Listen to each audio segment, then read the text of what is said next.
Dear student, good morning. आज मैं आप लोगों को आपकी बुक का थर्ड लेसन पढ़ाने जा रही हूँ। लेसन का नाम है ए फादर्स लेटर, एक पिता का पत्र। At what stage does a child need the parents advice the most?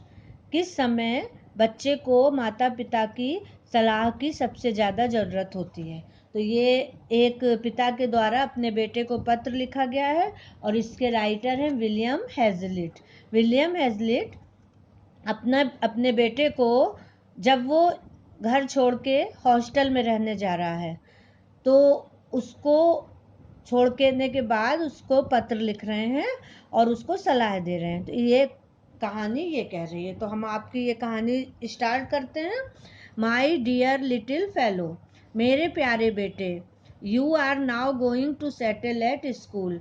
अब तुम स्कूल में रहने जा रहे हो and may consider this as your first entrance into the world. और इसको तुम संसार में अपना पहला प्रवेश कह सकते हो। As my health is so different and I may not be with you long, क्योंकि अब मेरा स्वास्थ्य ठीक नहीं है और हो सकता है कि मैं लंबे समय तक तुम्हारे साथ न रह सकूं। I wish to leave you some advice for your conduct in life. और अतः तुम्हें जीवन में व्यवहार के लिए कुछ सलाह देना चाहता हूँ। Both that it may be of use to you and as something to remember me by.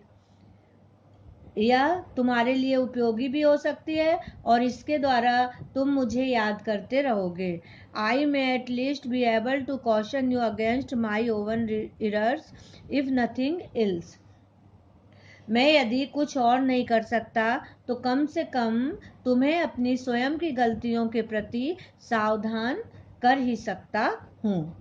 As we went along to your new place of destination, you often repeated that you durst say that they were a set of stupid, disagreeably pupil, meaning the pupil at the school.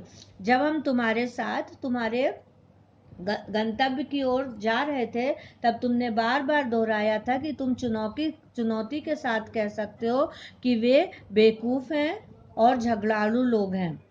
तुम्हारा तात्पर्य उन लोगों से था जो school में थे। You were to blame in this, इसके लिए तुम ही दोषी हो। It is a good old rule to hope for the best always my dear, believe things to be right till you find them to contrary. यह एक पुराना नियम है कि सर्वोत्तम की आशा करो मेरे प्रिय। सदा यह विश्वास करो कि परिस्थितियां ठीक हैं जब तक तुम इन्हें इसके विपरीत पाओ। And even then instead of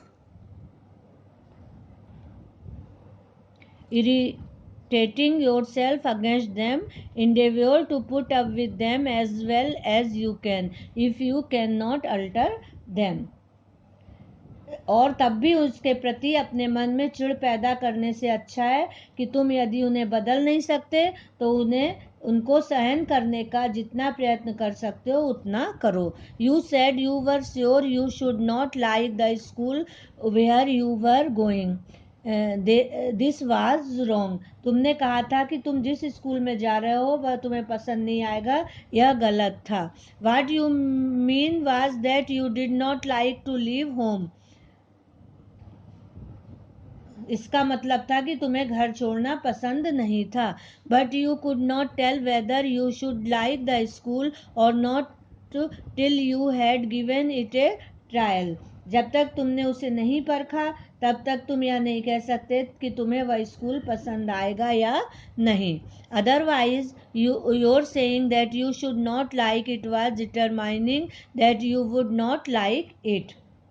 अन्यथा तुम्हारा यह कहना कि तुम्हें वह स्कूल पसंद नहीं आ सकता, यह निश्चय करना था कि तुम्हें वह स्कूल पसंद नहीं आएगा।